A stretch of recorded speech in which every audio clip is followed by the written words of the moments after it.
93 FM.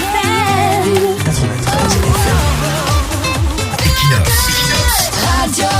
Bonjour, depuis la publication des résultats du baccalauréat 2024, tout le monde crie partout que le niveau de nos élèves a baissé. Les enfants ont mal travaillé cette année, mais pour nous autres, aucun niveau n'a baissé, aucun enfant n'a mal travaillé par rapport aux années antérieures. Le niveau des élèves n'est pas en baisse, c'est juste que cette année, les corrections et les délibérations ont été un peu rigoureuses, c'est tout.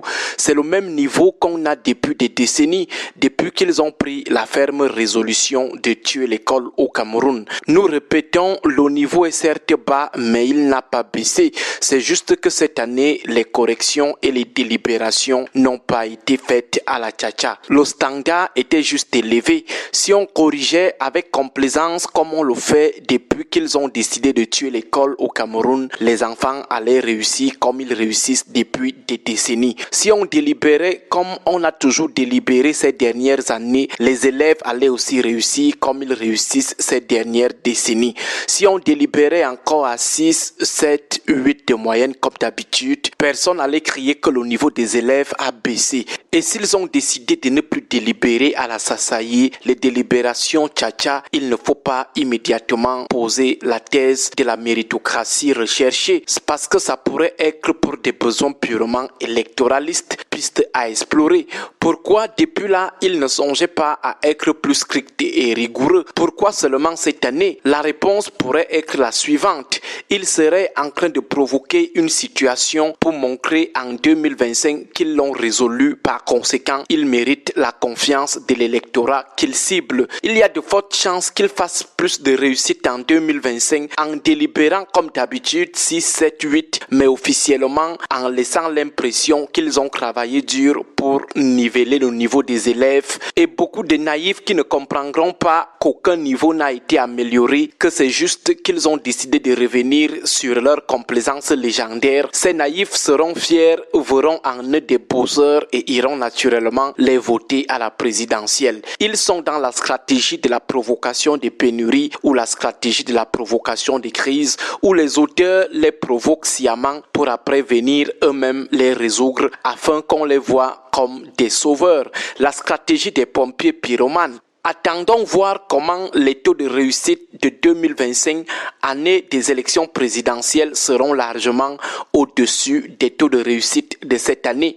Comme nous ne cessons de le rappeler, la plus grave erreur à ne jamais commettre face aux gens de 82, c'est de sous-estimer leur intelligence ou alors l'intelligence de ces laborantins. Ils sont tous sauf des nuls, ils ne font rien pour rien, ils calculent et mesurent tout en termes de retombées ou d'impact politique. Ils préparent leurs élections des années avant, commencent très tôt leurs opérations de séduction des naïfs. Pensez-vous vraiment que c'est l'année où le mouvement OTS a été plus suivi que ces gens peuvent vraiment pour rien prendre le risque d'être rigoureux et de ne plus délibérer à la Sasaïe ou délibérer à la tcha-tcha? L'année où les enfants ont été plus sevrés d'enseignement, c'est cette année qu'ils décident de verrouiller les corrections et les délibérations.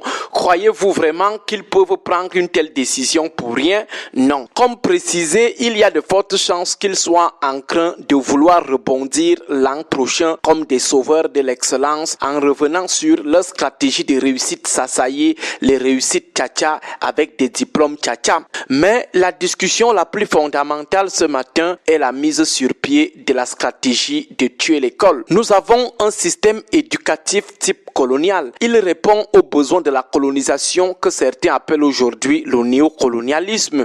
Et l'objectif d'un tel système est la formation non pas des compétents mais des diplômés. Le but étant d'avoir tout sauf des citoyens intelligents, intellectuels, capables de discernement dans leur vie et surtout capables de réfléchir par eux-mêmes comme de vrais intellectuels.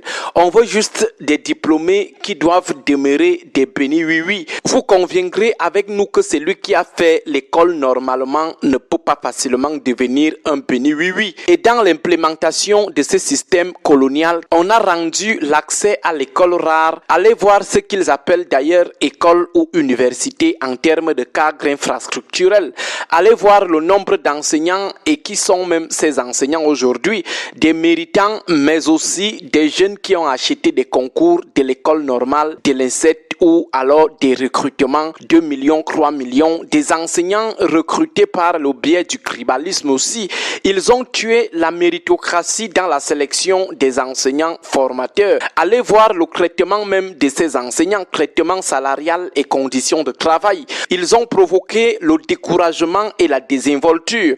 Ils ont mis sur pied un système qui promeut la récitation des cours, la récitation des théories. Chez nous, le plus fort n'est pas celui qui est capable de produire sa propre réflexion, mais c'est lui qui récite les réflexions des autres. En lieu et place des producteurs de connaissances, on fabrique plutôt des consommateurs, reproducteurs, réciteurs. Et la cerise sur le gâteau dans cette stratégie de tuer l'école au Cameroun, c'est sa cherté pour des populations qu'ils ont plongées sciemment dans la misère et qui sont par conséquent incapables de soutenir convenablement le financement de la scolarisation de leurs enfants et aussi leur suivi à la maison.